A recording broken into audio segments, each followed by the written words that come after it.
राधे राधे, जय माता दी। आज का विषय है कि भगवान को बदलो मत, अपनी श्रद्धा को बदलो मत, अपनी विश्वास को मजबूत करो। अगर हम बदलते रहेंगे तो किसी पे भी विश्वास हमारा मजबूत नहीं होगा और परिस्थितियाँ तो आती जाती रहती हैं। विश्वास अटल हो, सारे काम बनते हैं। भगवान एक हो तो हमें सहायता जल्दी मिलती है। हम बार बार भगवान बदलेंगे तो कभी ना कभी तो भगवान भी सोचेंगे कि इसको तो बदलना ही है, इसको देना क्या है, हम नहीं देंगे तो कोई और दे देगा। लेकिन जब हम ये सोचते हैं कि नहीं, मुझे जो भी चाहिए या मुझे कुछ भी नहीं चाहिए, मुझे सिर्फ आप चाहिए, इसमें पूरा पूरा ये हो कि मुझे सिर्फ आपसे ही चाहिए, कुछ चाहिए भी है तो मुझे सिर्फ आपसे चाहिए और किसी से कुछ भी नहीं चाहिए। ऐसे एक कहानी है। ये कहानियाँ हमारे जीवन में बहुत बदलाव लाती हैं अगर हम बदलना चाहें तो, और बदलने की कोशिश ज़रूर करें, क्योंकि जीवन में बदलाव बहुत ज़रूरी है। हम एक जगह पकड़ के बैठे रहते हैं इसलिए हम परेशान होते हैं, बदलने की कोशिश नहीं करते हैं। जब बदलाव आता है तो परेशान हो जाते हैं। ऐसे एक कहानी हम आपके लिए, सबके लिए लेके आए हैं कि भगवान के पास हम जब जाते हैं और अपनी मांग रखते हैं, पहली बात तो भगवान के पास जाके हमें अपनी मांग नहीं रखनी है। जो सब जानता हो, क्या उसे बताना ज़रूरी है कि हम परेशान हैं? उन्हें नहीं दिखता कि हम परेशान हैं, और परेशानी दूर करना ये उनका काम है। ये हमें बताना ही नहीं चाहिए कि भगवान हम बहुत परेशान हैं, हमारी मदद करो या कुछ भी करो। हाँ, अगर प्रार्थना करना है तो इतना करो कि हे भगवान, जो कष्ट हमारे कर्मों के द्वारा आ रहे हैं उन्हें सहने की क्षमता दे दो और कोई ना कोई रास्ता ऐसा दिखा दो जिससे हम उबर सकें। ना ही उन्हें शिकायत करें और ना ही उनसे ये मांगें कि हमें ये दो, हमें वो दो। रास्ते पूछना, रास्ते मांगना अलग विषय है, इसको मांगना नहीं कहते हैं।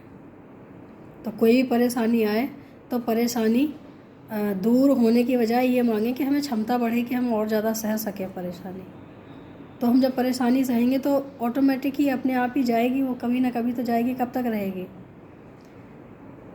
तो एक व्यक्ति होता है, रोज़ डेली पूजा पाठ करता है और परेशान बहुत ज़्यादा। वो तो हर व्यक्ति के जीवन में परेशानियां तो रहती हैं, बस ये फ़र्क पड़ता है कि वो परेशानी को कैसे अपने हैंडल करता है।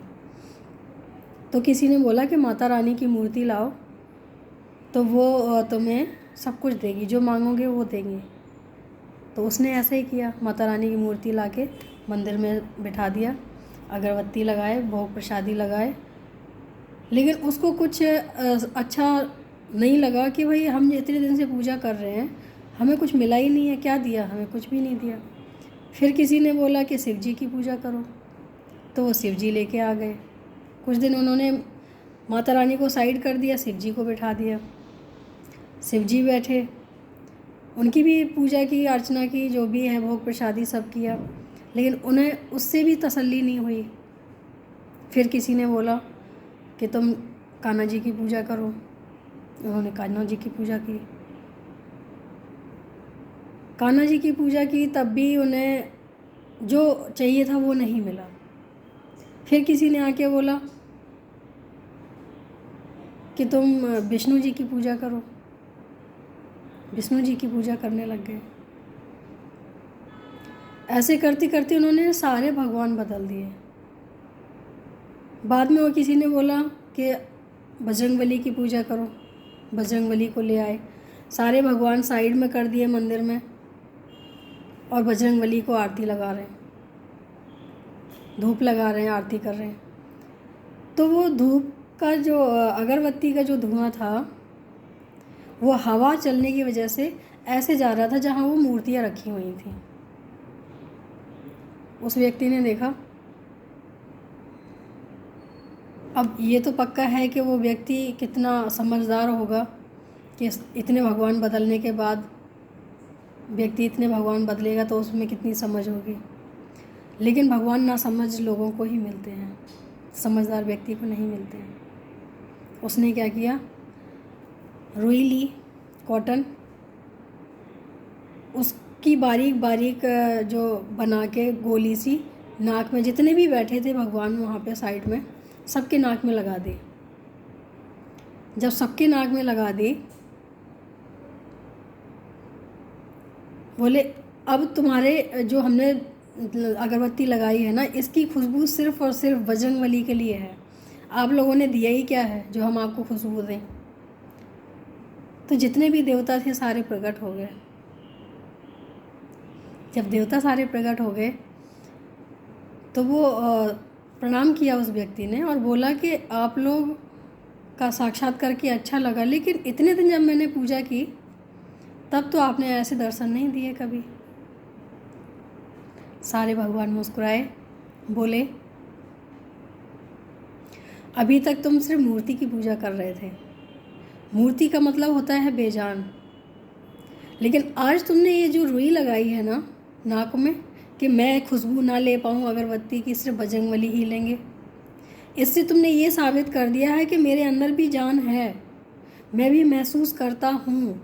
और ये बात तुमने महसूस की, ये सबसे बड़ी बात है कि तुमने इस बात को माना है कि मैं भगवान हूँ, मैं साक्षात्कार हूँ।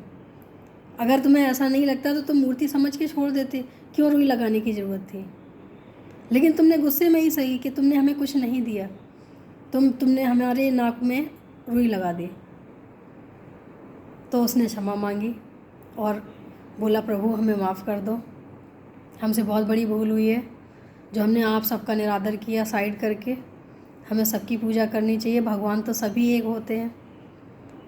हमें कभी किसी भगवान पे कोई टिप्पणी नहीं करनी चाहिए, जिस पे भी श्रद्धा हो उसकी पूजा भी करो, लेकिन कोई और भी भगवान है तो सर जरूर झुकाओ। ऐसे हमारे संस्कार होने चाहिए, क्योंकि भगवान सभी में है, श्रद्धा सभी में होनी चाहिए, विश्वास सब में होना चाहिए। अगर नहीं है तो कोई बात नहीं, लेकिन निरादर नहीं होना चाहिए। भगवान बिना मांगे देता है, भगवान से कभी मांगना नहीं चाहिए। भगवान सर्वव्यापक है, सुख दुख का ज्ञाता है, सब जानता है, हमें कुछ उससे लेने की ज़रूरत नहीं है। आशा है कि इस कहानी से बहुत कुछ सीखा होगा, मुझे भी अच्छी लगी थी। आज के लिए इतना ही। मैं तेरे प्यार में ऐसा डूबा प्रभु, जितना डूबा उतना पास आ गया। मैं तेरे प्यार में ऐसा डूबा प्रभु, जितना डूबा उतना ही मैं पास आ गया। मैं तेरे प्यार में डूब कर भाव में मैं जहाँ भी गया, सबने बोला यही तेरा दास आ गया। मैं तेरे प्यार में ऐसा डूबा प्रभु, जितना डूबा उतना ही मैं पास आ गया। मैं तेरे प्यार में। राधे राधे, जय माता।